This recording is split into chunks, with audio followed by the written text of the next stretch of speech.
Tsy nisy fifanarahana natao, tsy nisy taratasy nosoniavina nandritra ny dina tao tany Washington. Hoy Premier Ministre lehibe ny gouvernement, manoloana ireo vaovao miparitaka fa nanao fifanarahana mahakasika ny Varamada tany an-toerana ny tenany. Izy izay nanamafy fa tsy nahazo andraikitra ny amin'ny fifanarahana mahakasika ny Varamada raha ny fanazavana. Fionana tamin'ny bankiera sam-pirenena sy ny Fonds monétaire international no antondi raha ny fanamafisana hatrany. Ny dina lehako tany Washington dia fionana tamin'ny Banque mondiale sy ny Fonds monétaire international. Tsy nahazo andraikitra hanao négociation momba ny Varamada. Tsy marina zany ny vaovao nivoaka fa nisy fifanarahana momba Varamada natao tany Washington. Tsy marina iny. Fa rehefa miresaky tsika moa tsy maintsy manontany an'iny kosa ny Amerikanina. Hoe ahoana ihany io satria $1 milliard io projet io. Tsy nisy zavatra nisoniavinay tany tompoko. Fa io moa zany fifampidiniana mbola mandeha. Satria ny Amerikanina zany miahiahy izy hoe volanay engagé ao $1 milliard.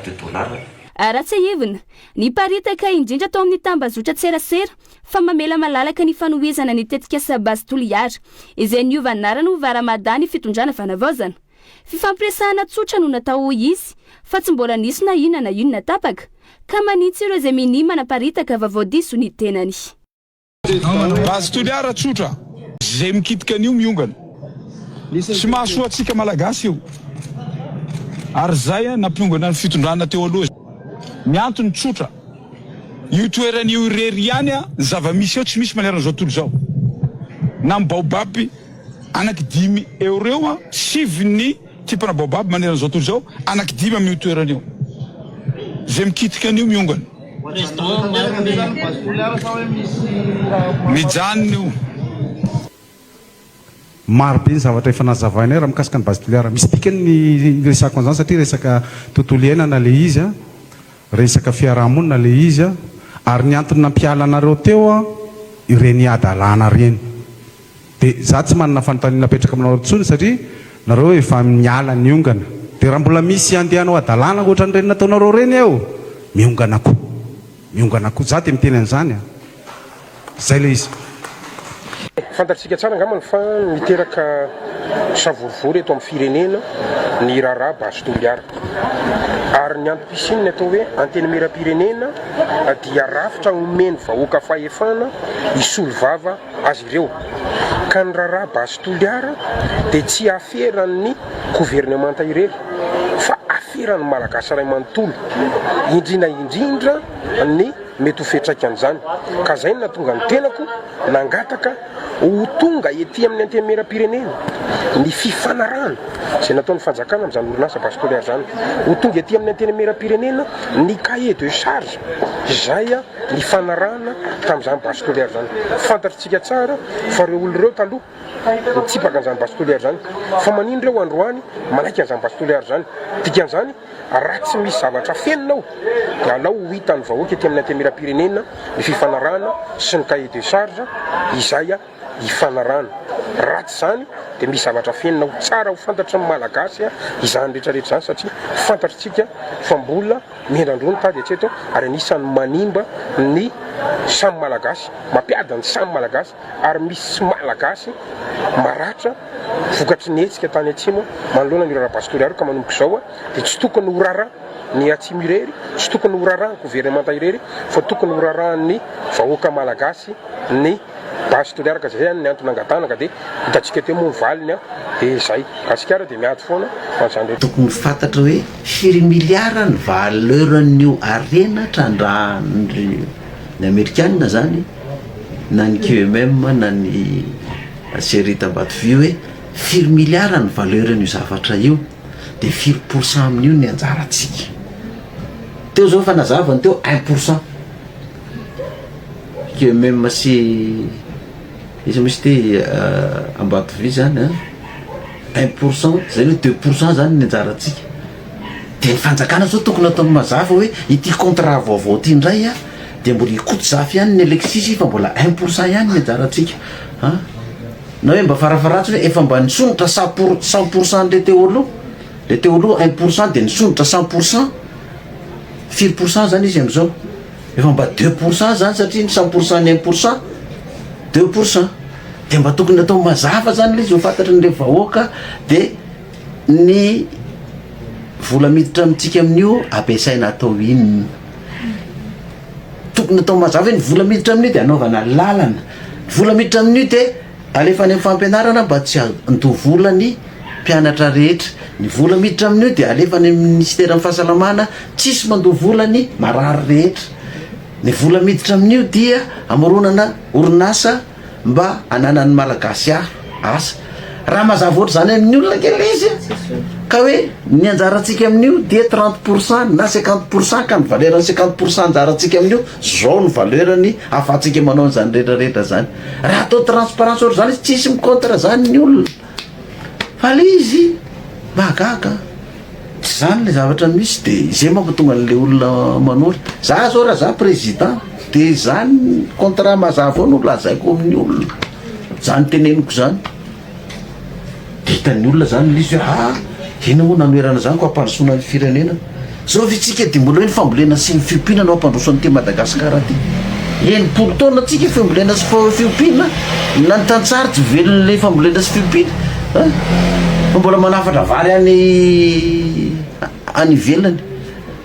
Ny olona firenena mandroso miazakazaka eto aminao tsy fambolena sy fiompiana ny azakazany eto fa ny arenakibon'ny taninao de ianao de mbola ampiapen'ny olona hoe fambolena sy fiompiana ihany ny fampandrosoana nyty de androzy ty mahampiteny anglisy le izy. Eo ataontsika aloha hevitra fantelo somary fofo ihany moa zany satria manomboka miverina indray koa zany lay raharaha sy ny fanohan-kevitra manodidina an'le hoe base Toliara zao moa zany efa lasa hoe tetikaso hoe Varamada. Ny zavatra nisy dia nisy fanohan-kevitra ataon'ny olona manohitra io tetikasany Toliara io ary nanararoatra ny havoriana ny olona maro sy ny fahatongavan'ny foloan'ny fanavozana ny Repoblika tany Toliara izy ireo nilanja banderole na sora-baventy manohitra ny fanatanterahana zany tetikasa zany ary ihany koa misy koa le hoe amerenana ny tany amin'ireo izay nanamaity milala izany androan'ny fahatra Bamangoka iny zany dia raha izay iny zany nitranga tamin'ny zoma lasa teo tany Toliara de tetsakilany ihany koa nefa nisy ny dian'ny prime ministre lehibe ny gouvernement zany miaraka amin'ny ministre ny vola sy ny fitanam-bola ihany koa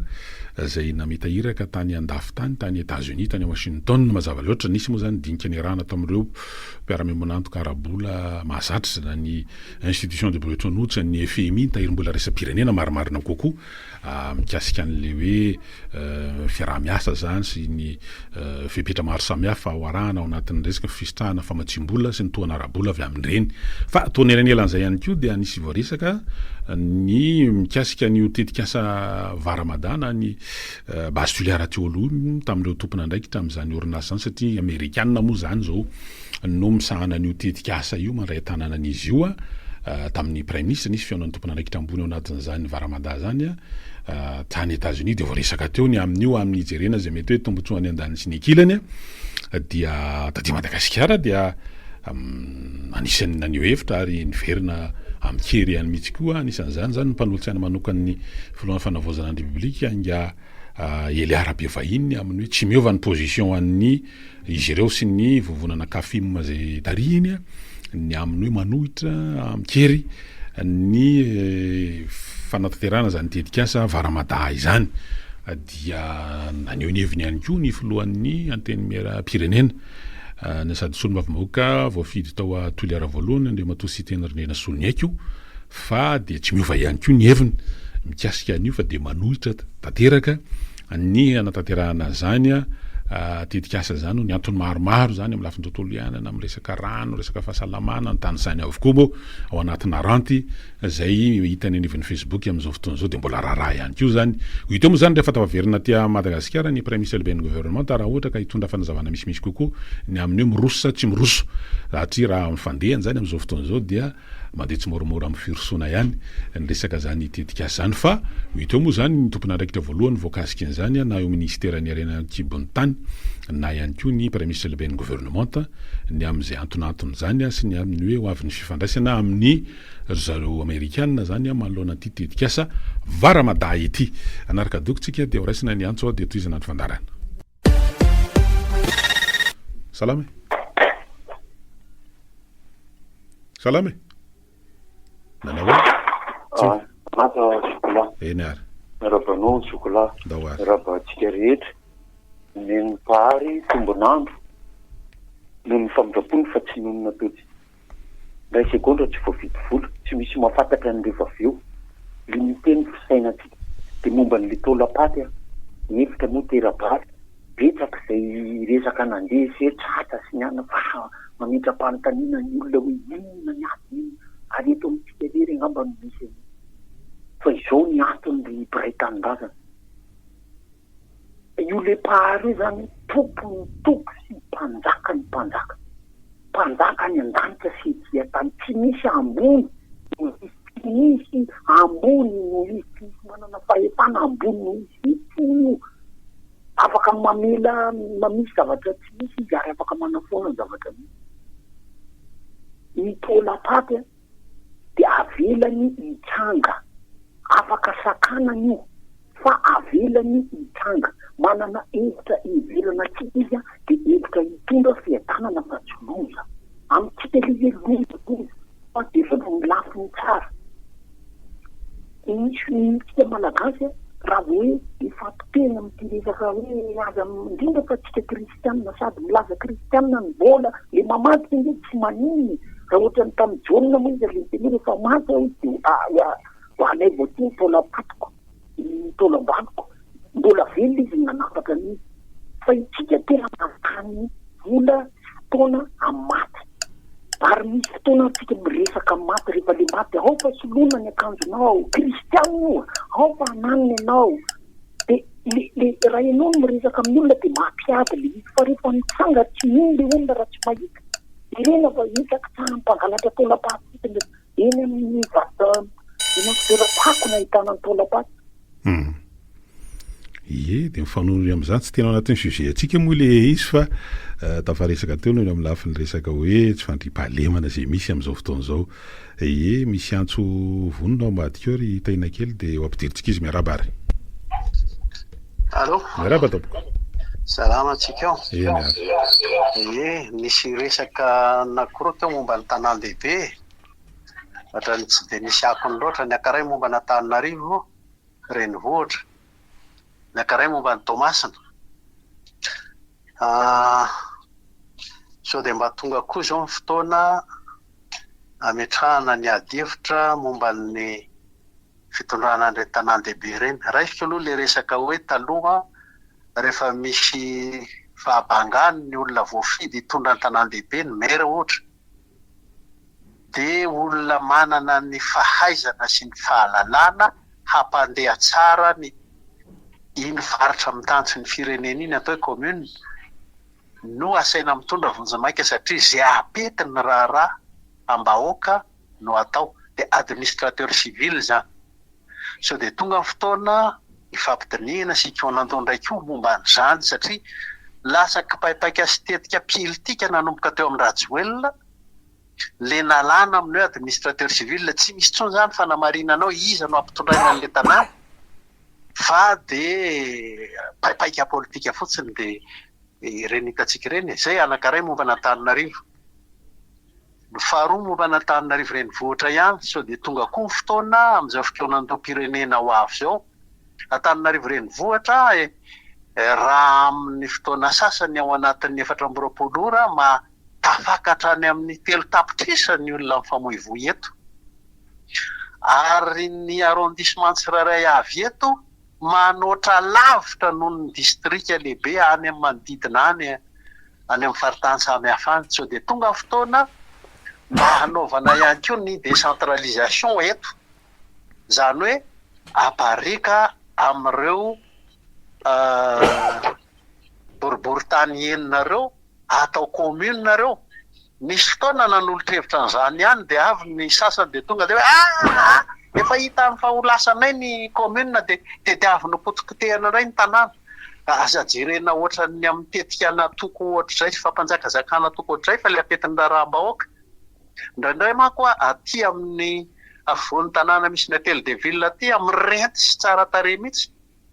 fa makaria soavy masoandro ianao na makaria amorony amin'ny Ambohimanarina ry ianao na makaria dia tena ohatran'le ambany vohatra mbola tsy hita tableau renga sao dia mba tsara ihany koa diniana za tsy manao tsy maintsy atao fa diniana ny atonganireny mba ho commune ihany koa. Ambo manarina taloha efa commune nanana izy tamin'izany tany amin'ny année 60 nanana pompier izy nanana ambulance izy nanana ino farany momba ny Tomasina le tanan-dehibe foana hoa ty resahako ty. So de tsara ny fotoana eritreretana an'ireny tanàna zay voadona ny cyclone foana isaky ny mandeha reny. Za tsy manao hoe tsy ilaina akory ny manao antony inona moa ty Miami tony tany fanamboarana ny moron-dranomasina takizay zay moron-dava sy ny sisin-dranomasina tena ilana resaka lehibe mihitsy satria mikikitsy kelikely mataty anatin'ny tanàna. So dia any tokony hitodian'ny fitondram-panjakana mialohan'ny zavatra hafa rehetra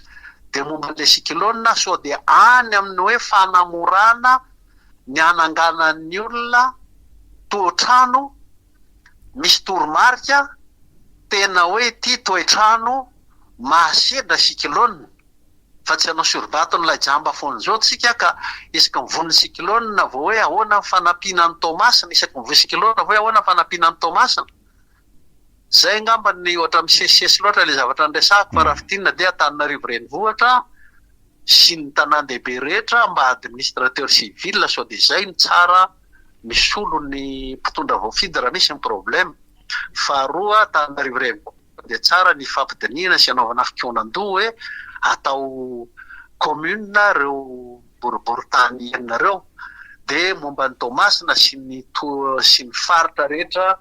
zay ohatran'ny tandotamondoza foana zao avy amin'ny ranomasina na avy amin'ny cyclone. So dia ny anjaran'ny fanjakana foibe dia ny manamboatra ny moron-dranomasina ray zay ary manome toromarika sy indrindrindrindra manampy amin'ny azahoan'ny mponina manao tao-trano mahatohatra cyclone. Lava dia lava fa mialatsiny amin'ny zay efa niandro telefona. Eny ary ie misaotra betsaka anao anatin'izay ataontsika hoe faneho-kevitra izay anaraka dokam-barotra kely indray aloha tsika dia miverina manao